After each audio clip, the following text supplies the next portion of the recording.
흩어져 있는 가족들이 한자리에 모여서 이야기꽃을 피우지요. 함께 깔깔거리고 웃기도 하고 또 한편으로는 또 울기도 하면서 그동안 못 나누었던 따뜻한 정들을 나누지요. 그리고 연휴가 끝나고 일상으로 돌아가려면 헤어짐에 또 아쉬움이 생기죠. 더 같이 있었으면 좋겠는데 또 각자의 삶이 있으니까 헤어지지만 또다시 만날 날을 기약하면서 아쉬움을 뒤로하고 각자의 집으로 돌아갑니다. 자, 이런 가정은요 특징이 있어요. 힘든 일이 생기면 서로 도와줍니다.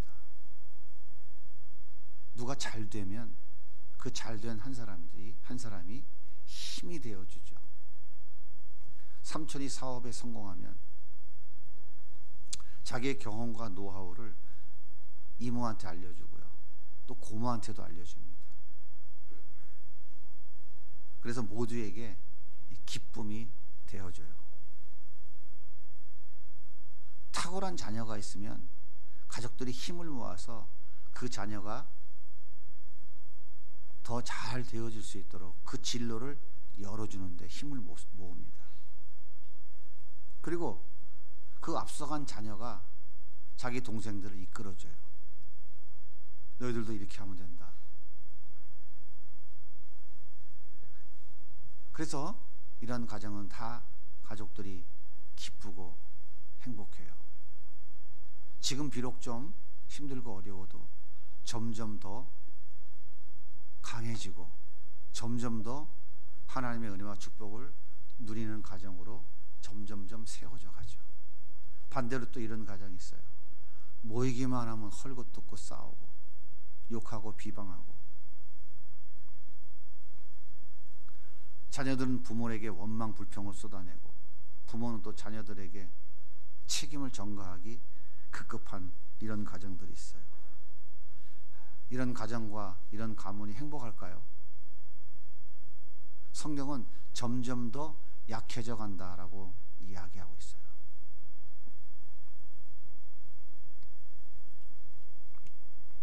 이스라엘의 초대 왕이었던 사울은 블레셋과의 길보아산 전투에서 사랑하는 세 아들이 처참하게 죽는 모습을 보았어요. 자기도 적의 칼에 찔려 위기를 맞이하게 되었어요. 그래서 스스로 자기 목숨을 끊고 비참한 최후를 맞이하게 됩니다. 사울왕이 죽고 그의 군대 장관이었던 아브넬이라고 하는 사람이 그의 아들 이스보셋을 왕으로 추대합니다. 근데 얼마 가지 못했어요. 얼마 가지 못하고 사울의 집안은 다 망가지고 맙니다. 그런데 반면에 13년 동안이나 사울의 칼날을 피해서 큰 모진 고난과 역경을 견뎌가던 다윗은 반전의 역사가 일어나요. 유다 지파의 왕이 되었다가 그리고 7년 후에 이스라엘 통일 왕국의 왕으로 등극하게 됩니다. 그래서 무너진 이스라엘을 다시 강력한 나라로 세우는데 귀하게 쓰임받게 되죠. 절대 권력을 가졌던 사울 왕의 집안은 점점점 망해가고 있었어요. 약해져 가고 있었어요. 보잘것없던 목동이었던 다윗의 집안은 점점 더 강해지고 있었습니다. 도대체 그 이유가 무엇일까요? 왜 점점 더 강해질 수 있는 강력한 힘을 가진 왕이었던 사울의 집안은 점점점 약해지다가 완전히 멸망해버리고 강해질 힘이라고는 전혀 없는 이새의 막내 아들, 아버지한테도 인정받지 못했던 목동이었던 다윗의 집안과 그의 가문은 어떻게 점점점 강해질 수 있었을까요? 오늘 우리 설 명절을 맞이해서 하나님 말씀을 좀 진지하게 돌아보면서 우리의 가정도 점점점 강해지는 하나님의 은혜와 축복을 누려야 되지 않겠습니까? 오늘 말씀을 잘 우리가 같이 가슴에 새기면서 우리 가정도 이렇게 하나님의 은혜와 축복을 누리는 복된 가정으로 세워가는 그런 마음의 다짐과 결단이 있었으면 좋겠습니다. 먼저 어떤 집이 점점 강해질까요? 첫째는요, 하나님이 함께하는 집입니다.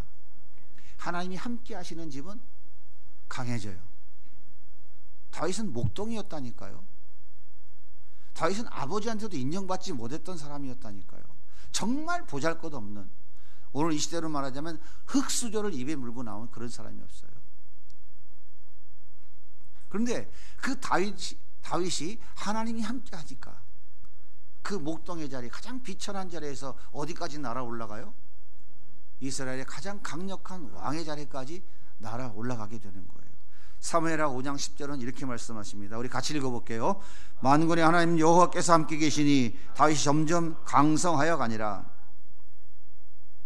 하나님은 창조주시잖아요.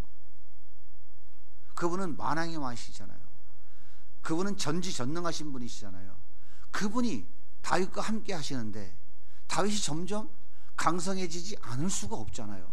이건 당연한 이치 아니겠습니까? 하나님이 여러분의 가정에, 여러분의 가문에 함께 하시면 여러분의 가문은 지금 다윗처럼 흙수저 물고 나온 목동이라고 하는 정말 별 볼 일 없는 그런 가정이라 할지라도 하나님이 함께 하시면 강성해져 간다라고 하는 것이에요. 그렇게 믿으십니까? 그럼 중요한 게 뭐냐면 어떤 집에 하나님이 함께 하실까? 이게 중요하잖아요. 이 집에도 저 집에도 다 함께 하시진 않을 거잖아요. 그죠? 어떤 집에 하나님이 함께 하실까요? 한마디로 말하면 하나님 말씀에 순종하는 집이에요. 어떻게 순종해요? 100% 순종이 돼요? 안 되잖아요. 하나님 말씀하시면 그 말씀을 좀 살아내 보려고 몸부림치는 거예요.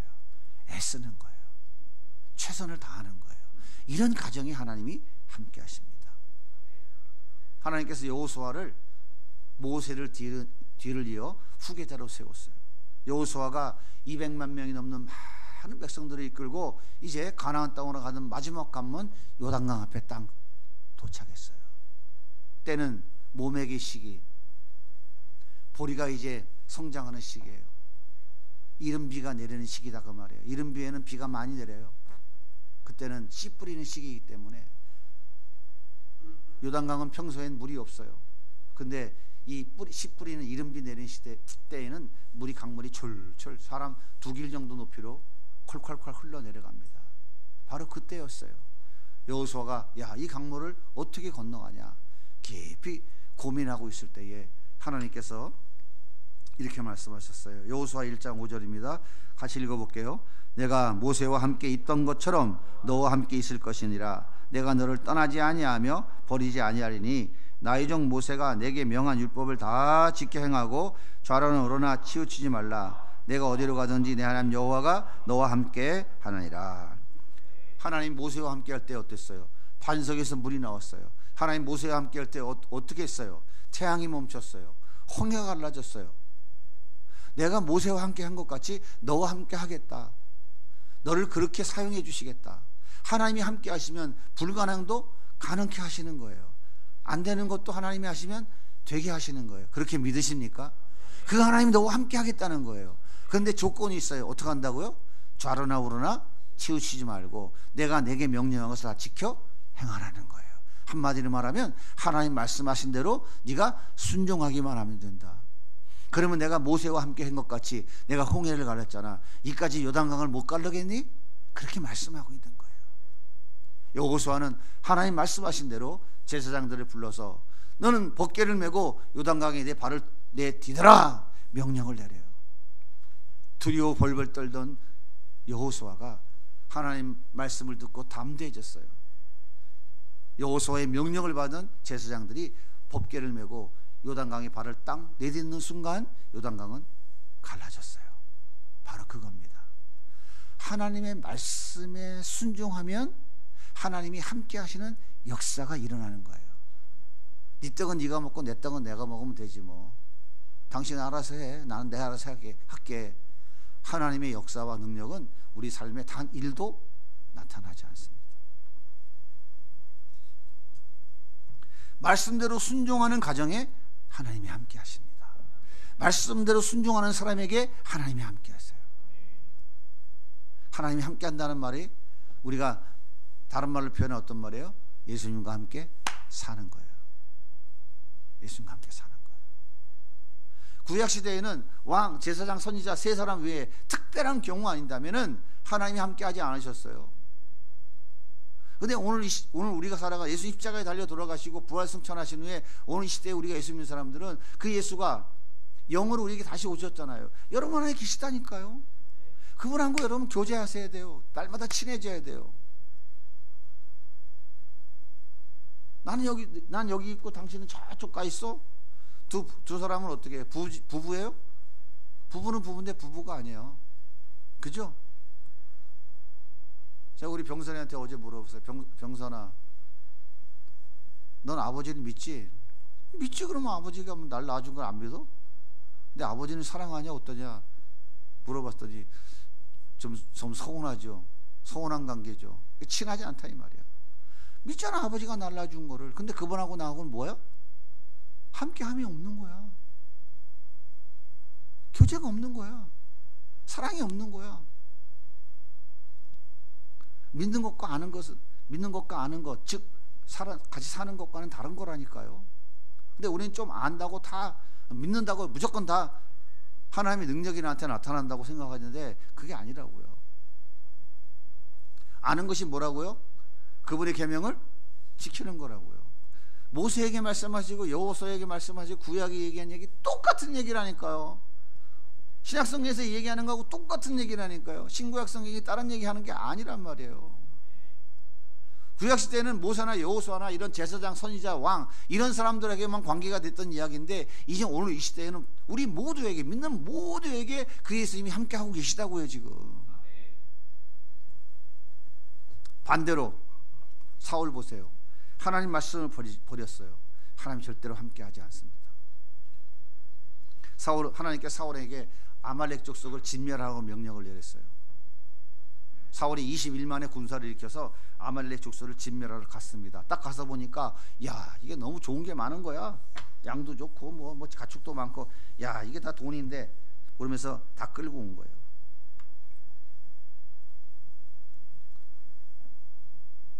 사무엘 선지자가 너 왜 하나님 말씀을 버렸냐 책망했어요. 그랬더니 사울이 뭐라고 그래요? 하나님께 좋은 것 드리려고 그랬대요. 아주 한술 더 떠요. 자기 눈앞에 작은 이익 때문에 하나님 말씀을 버렸어요. 그랬더니 하나님께서 사무엘 선지자를 통해서 이렇게 말씀하십니다. 사무엘상 15장 23절입니다. 왕이 여호와의 말씀을 버렸으므로 여호와께서도 왕을 버려 왕이 되지 못하게 하셨나이다. 26절에도 똑같이 말씀하세요. 왕이 여호와의 말씀을 버렸으므로 여호와께서도 왕을 버려 왕이 되지 못하게 하셨나이다. 사울이 하나님 말씀을 버리니까 하나님도 사울을 버려버렸어요. 하나님께 버림받은 사울은 누구에게 잡혔을까요? 누구에게 잡혔을까요? 사단에게 잡혔다고. 사단에게. 사울만 그럴까요? 사무엘상 16장 14절 같이 있습니다. 여호와의 영이 사울에게서 떠나고 여호와께서 부리는 악력이 그를 번뇌하게 한지라. 하나님 말씀 버리면요, 하나님이 함께 하시는 게 아니라 그 순간부터 사단이 함께 합니다. 사단이 내 친구. 그러니까 하나님 말씀을 버리면 사단이가 함께 하잖아요. 그 순간 뭘 보게 돼요? 사단은 우리에게 뭘 보라고 그래요? 사단은 네? 하늘의 것 보라고 그래요? 땅의 것 보라고 그래요? 땅의 것 보라고 한다고. 보암직하고 모금직하고 탐스러운 거, 육신의 정력, 안목의 정력, 이생의 자랑, 더 많이 가지는 거, 땅의 것을 보게 하는 게 사단이라니까요. 우리가 예수 믿기 전에 사단의 종로로 하며 살았잖아요. 땅의 것 바라보며 살았잖아요. 그러다 우리는 예수님으로부터 구원받아서 이제는 하나님의 나라를 수호하며 사는 사람이 됐잖아요. 예수 바라보며 하나님 천국, 거룩한 것 소망하며 살아가야 될 사람들이 됐잖아요. 그런데 그 하나님 말씀 버리면 바로 어디로 가는 거라고요? 사단이가 친구된다니까요. 사단은 어디를 끌고 가요? 이 세상에 눈에 보이는 것, 그를 끌고 가요. 눈에 보이지 않는 세계에 있는 것, 천국의 것, 하나님 나라 것은 사단이 절대로 보지 못하게 막는 거예요. 우리 영적인 세계는 반드시 이렇게 둘로 나눠져 있어요. 단순합니다. 회색지대가 없어요.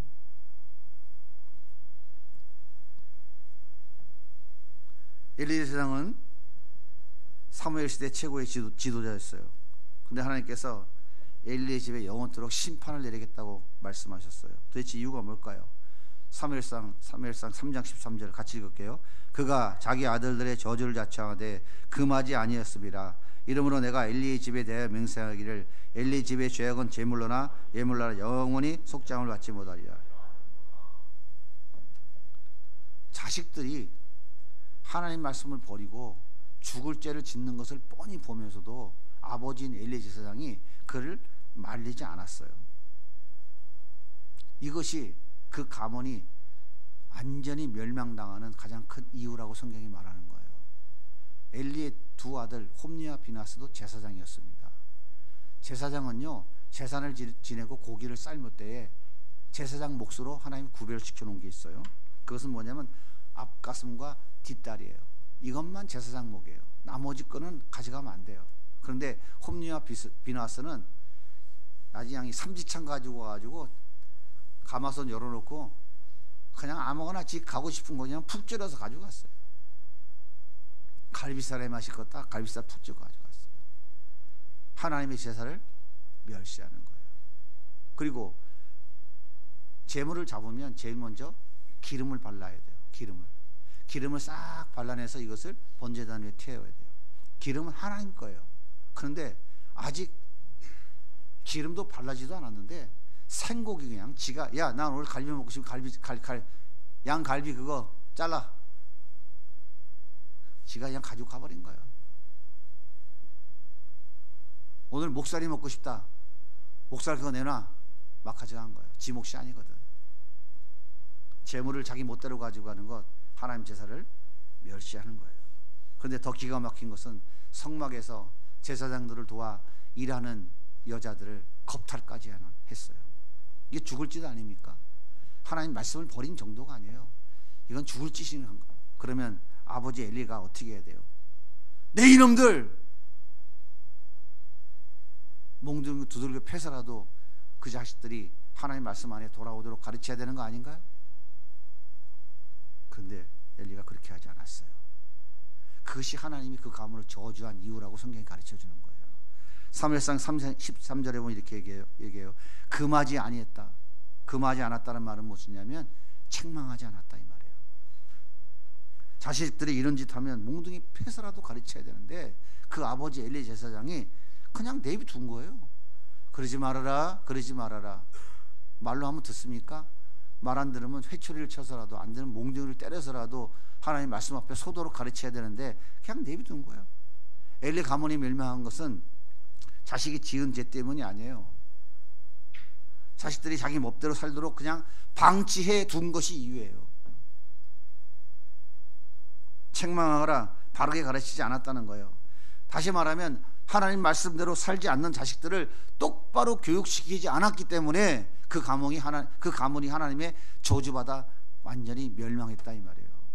성경이 얘기하잖아요. 엘리가 그 막나이 타고 있는 자식들을 똑바로 교육을 안 시켜서 그 가문이 저주받았다고. 막나이 짓 하고 있다는 얘기예요. 하나님 말씀을 버린 거예요, 자식들이. 그러면 그렇게 하면 안 된다고 바르게 가르쳐야 되는데 안 가르친 거예요. 아니, 자식 귀하지 않은 사람이 어디 있어요? 하나님이 떠나버리니까 하나님의 저주가 임하는 거예요. 하나님 분명히 말씀하고 계십니다. 사랑하는 자녀들아, 너희가 내 말에 순종하면 내가 너희와 함께 있어 너희 집과 가문이 점점 더 강해질 거야. 하지만 너희가 불순종하면 내가 너희들과 함께 하지 않아. 너희들은 점점점 약해져 갈 거야. 한번 지금까지 살아온 지난 날을 돌이켜 보십시오. 여러분의 가정은 점점점 강해져 가고 있습니까? 점점점 약해져 가고 있습니까? 두 번째, 어떤 집이 점점 강해져 갈까요? 첫째는 하나님의 말씀에 순종하는 가정이에요. 하나님 말씀에 순종할 때 하나님이 함께 하십니다. 두 번째, 기도하는 가정에 하나님이 함께 하시고 은혜 주십니다. 블레셋의 거인 장수 골리앗을 물리친 다윗이 이스라엘 왕위에 올랐다는 소식을 들었어요. 블레셋이 깜짝 놀랐어요. 야, 저게 누군데? 저게 왕이 되면 이제 우리는 큰일 났다. 다윗이 왕이 올라서 자리 잡기 전에 빨리 선수를 치자 해서 엄청나게 많은 블레셋 군사를 몰고 공격해 왔어요. 르바임 골짜기에 가득 찰 정도라고 성경이 이야기하고 있어요. 이때 다윗이 가장 먼저 한 것은 하나님께 묻는 거였어요. 하나님, 엄청난 지금 블레셋 군사가 몰려왔습니다. 이대로 가면 망하게 생겼습니다. 하나님, 어떻게 하면 좋을까요? 다윗은 제일 먼저 하나님 앞에 무릎 꿇었어요. 하나님께서 나가라, 공격해라, 내가 너희와 함께 해줄게, 내가 앞서가서 저들을 물리칠 거야. 다윗은 그 엄청난 군사들 앞에 몇 안 되는 군사를 몰고 나아갔어요. 성경은 이렇게 얘기합니다. 사무엘하 5장 24절, 그때 여호와가 내 앞서 나아가서 블레셋 군대를 치리라. 다윗이 성문을 열고 나가면 하나님이 앞서가셔서 저 블레셋 군사를 다 쳐버리시겠다고 말씀하셨어요. 다윗은 그대로 순종했습니다.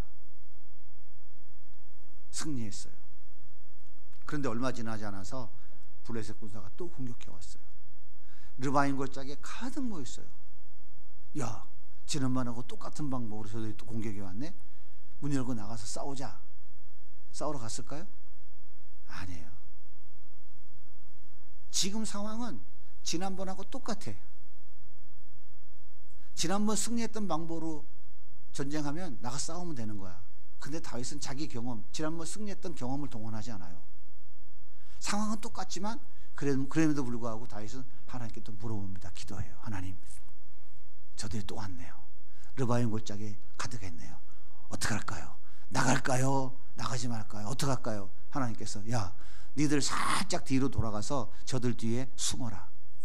그리고 내가 너희들에게 사인할게. 뽕나무 위에서 사람 걷는 소리가 나면 그때 공격해라. 하나님 작전이 뭐예요? 매복 작전이야. 기습 작전. 그런데 재밌는 것은 뽕나무 위에 사람 걷는 소리는 어떻게 날까요? 뽀드득 날까요? 그건 어디서 나는 소리야? 눈 밟을 때 나는 소리잖아. 그럼 포삭포삭 날까요? 그럼 낙엽 밟는 소리야. 그럼 어떻게 나? 뽕나무 위에서 사람 밟는 소리는? 하나님이 가르쳐 주신 거예요. 다윗은 아니 알았어요. 나 그런 소리는 뭔지 모르지만 하나님이 가르쳐 주신 거니까 이해하고 간 거예요. 그리고 승리했어요. 승리한 다윗은 이렇게 고백합니다. 사무엘하 5장 20절 같이 읽을게요. 여호와께서 물을 흐름같이 내 앞에서 내 제적을 흩으셨다. 물 한 동아리 있어요. 물 이렇게 한 바가지, 물 한 다라에 있는데 물 이렇게 휘젓는데 힘들어요? 삼손 같은 힘이 있어야 되나요? 애기들도 가서 물 이렇게 하면 다 휘젓어져요. 하나님이 이렇게 다윗으로 하여금 이기게 하셨다는 거예요. 사랑하는 여러분, 하나님께 먼저 물어봐야 돼요. 여러분의 가정에서 벌어지는 모든 문제를 먼저 하나님께 물어봐야 된다니까요. 그러면 하나님이 가르쳐 주세요. 반드시 가르쳐 주십니다. 아니, 난 해봐도 안 되던데요? 얼마큼 해보셨는데요? 몇 번 해보셨는데요? 하나님이 여러분에게 대답해 주실 때는 조건이 있어요. 그 조건이 뭔지 아세요? 딱 한 가지밖에 없어요. 그것에 대한 진정성을 확인하면 하나님이 가르쳐 주세요. 진정성. 아시겠어요? 하나님 우리에게 계속 더 기도하게 하시는 이유는 다른 게 아니에요. 너 진짜냐 진짜나 그걸 확인하시는 거예요. 너 그거 해주면 진짜 하나님 은혜인 줄 알고 더 잘 열심히 순종하며 살아갈 거야? 너 그거 해주면 간땡이 보갖고 너 또 아무래도 넌 안 될 것 같아. 너 교만해서 죽을 것 같아. 네가 잘났다 큰 소리 칠 것 같아. 하나님 이거 확인하시는 작업을 하는 거라니까요. 그러니까 어떻게 해야 돼요? 묻고 또 묻고 또 묻고. 하나님이 내가 묻는 것에 대해서 아, 넌 진짜 진정성을 내가 알겠다 하시면 그때 가르쳐 주신다니까요. 물론 경우에 따라 다를 수 있지만 보편적으로 그래요. 가르쳐 주시면 하나님이 앞서 가십니다. 따라가면 되는 거예요. 근데 기도하지 않으면, 하나님께 물어보지 않으면 뭐 갖고 해요? 내 경험과 내 지식 갖고 한다니까요. 그래요, 안 그래요? 물어보고 나서도 내 경험과 내 지식 갖고 하는데 뭘. 물어보지 않으면 어떻게? 말할 것도 없죠. 물어보지 않고 내 경험과 내 지식으로 가면 하나님이 앞서갈까요? 앞서가서 인도하실까요? 아니요. 누가 앞서갈까요? 사단이가 앞서간다니까. 사단이가 앞서갖고 가가지고 어디를 몰고 가요? 멸망의 구렁텅이, 실패와 좌절의 낭망의 구렁텅이로 몰고 간다니까요. 처음에는 굉장히 그게 화려하게 보여요. 왜? 사단이가 보여주는 건 세상 거거든. 세상이 눈에 보이는 거 보여주거든. 바로 저거야 저거. 절로 가면 저게 있겠네. 그걸로 우리를 끌고 가거든요. 하나님은 절대로 우리를 그리 끌고 가지 않아요. 사망의 음침한 골짜기로 우리를 끌고 가신다 할지라도 하나님이 함께 계시면 그 사망의 음침한 골짜기는 룰루랄라 즐거운 아스팔트 길이 되는 거예요. 자, 사울의 집은 누구에게 물어봤을까요? 다윗은 하나님께 물어봤는데 사울은 누구에게 물어봐요? 신접한 무당에게 물어본다니까요. 엔돌이라고 하는 신접한 여자한테 가서 물어보는 거예요. 지금 불에서 공격하는데 어떻게 하면 좋으냐. 이 사람이 뭐라고 그랬죠? 너 죽어. 근데도 전쟁하러 가요. 가서 어떻게 됐어요? 세 아들 다 죽고 지도 죽은 거예요. 이렇게 하나님께 물어보지 않으면 자기 경험과 지식과 자기 생각으로 그렇게 나아가게 되는 거예요. 그럼 그 앞에 누가 앞장서 간다고요? 반드시 사단이가 앞장서 간다니까요. 그럼 사단이가 우리를 구원의 길로 인도할까요? 행복의 길로 인도할까요? 다 멸망의 길로 인도한다니까요. 누가복음에 보면 그 길이 어떤 길이에요? 둘째 아이에 들어간 돼지 우리관이라니까요.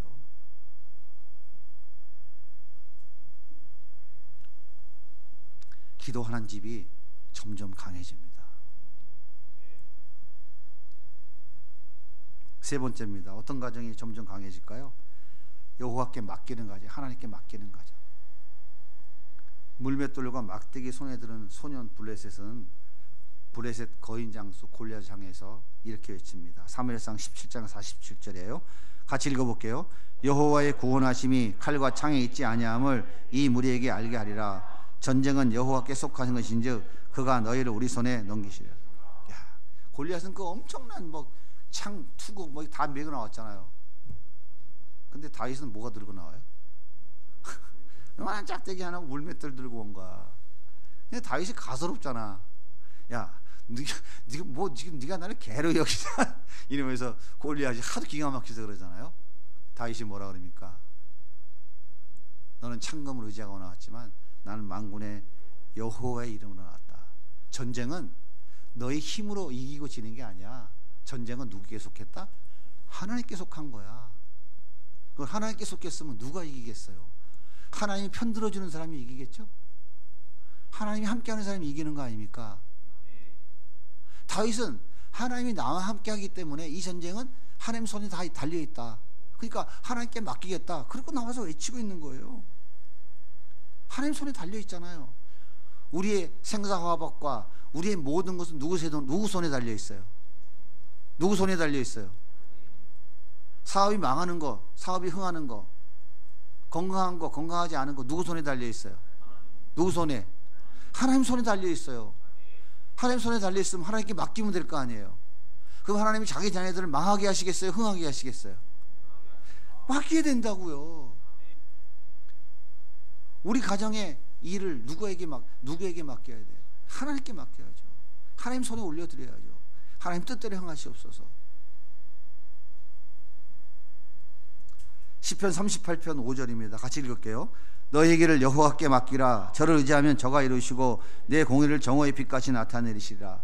시편 55편 22절입니다. 네 짐을 여호와께 맡겨버리라. 너를 붙드시고 의인의 유동함을 영영히 허락지 아니하라. 수고하고 무거운 짐진 자들아 다 내게로 오라. 내가 너희를 편히 쉬게 하리라. 주님께 무거운 짐을 맡기는 거예요. 주님께. 내가 그 짐 지고 아무리 난리쳐도 그 짐은 힘들고 지치고 고통스러운 짐이에요. 평생 살아와 봤잖아요. 지금까지 해보셨잖아요. 그 짐 지고 어떻게 행복하시던가요? 우리 주님께 맡기면 된다니까요.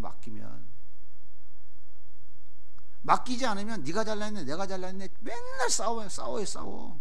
맨날 싸운다니까요. 다윗은 하나님께 맡길 때 하나님이 책임져 주실 것이라는 확신을 가졌어요. 하나님은 이렇게 반응하셨죠. 그가 어디로 가든지 이기게 하셨느니라. 여러분 가정의 모든 일을, 자녀의 문제, 건강의 문제, 직장의 문제, 생업의 문제, 모든 문제를 하나님께 맡기시면 돼요.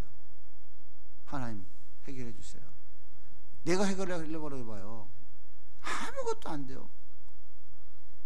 다윗은 이스라엘을 괴롭히는 주변 나라를 다 정복해 버렸어요.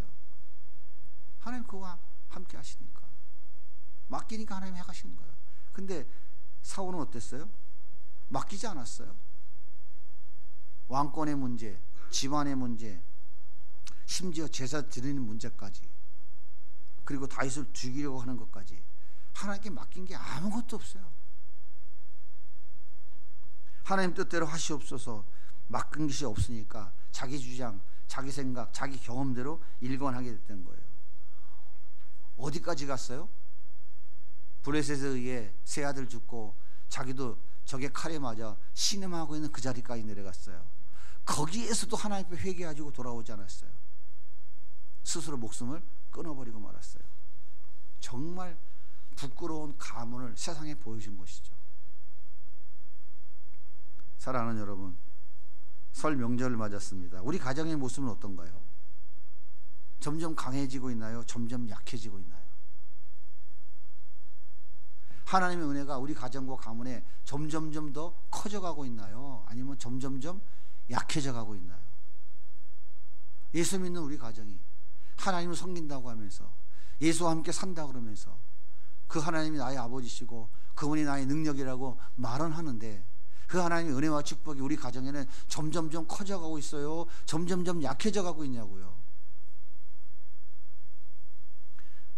하나님 말씀대로 순종하는 가정, 하나님께 물어보는 가정, 기도하는 가정, 그리고 모든 것을 하나님께 맡기는 그 가정에 점점 더 커지고 점점 더 강해지고 점점 더 많은 은혜와 축복을 채워 주신다고 약속하셨어요. 다른 것에 마음 쓰지 마십시오. 흑수저라고 그것 때문에 마음 상하실 거 없어요. 가진 게 없다고, 나는 어렸을 때 환경이 이랬다고, 내 부모가 이랬다고, 그거 탓하지 마십시오. 우리는 누구와 함께 사는 사람들이에요? 하나님이 함께하는 사람들이잖아요. 하나님의 자녀들이잖아요. 지금 환경이 약하고 보잘것없어도, 정말 세상에 내올 것이 아무것도 없어도 그것 때문에 낙심할 게 하등이 없어요. 오히려 점점 더 풍성해지고 점점점 커져가고 점점점 강해져가는 행복한 가정과 가문으로 우리 하나님이 세워주실 줄 믿습니다. 여러분, 하나님 말씀하시면 말씀대로 좀 순종해 보려고, 그래도 좀 몸부림은 못 쳐도 꼬랑지라도 좀 흔들어 보세요. 진짜 하나님 말씀하시면 어떻게든 이 말씀대로 좀 살아보려고, 넘어져도 또 살아보려고 하는 그런 애씀과 수고. 어떤 문제가 생기면 주님 어떻게 하면 좋을까요? 주님께 물어보고 무릎을 꿇는 그런 가정, 그리고 주님께 모든 것을 맡기는 가정, 이 가정이 점점 강해지고 점점 하나님의 은혜와 축복이 넘치는 그런 복된 가정 된다고 주님이 오늘 말씀해 주셨습니다. 우리 사랑하는 모든 성도님의 가정들은 이제 2023년도는 같이 한번 해봅시다. 점점 강해지고 점점 커져가고 점점 은혜와 축복이 점점 풍성해지는, 점점 풍성해지는 복된 가정 될 줄로 믿습니다. 할렐루야. 우리 가정이 이렇게 행복해져야 돼요. 행복해질 수밖에 없어요. 오늘 하나님께서 우리에게 주신 이 말씀을 꼭 붙잡으시고 오늘부터 결단하면서 다시 우리 출발하시자고요. 그래서 정말 제가 늘 기도하고 있어요. 하나님, 우리 교회 성도들의 기업을 복 주시고 우리 성도들을 축복해 주시고 축복의 통로로 써 주십시오.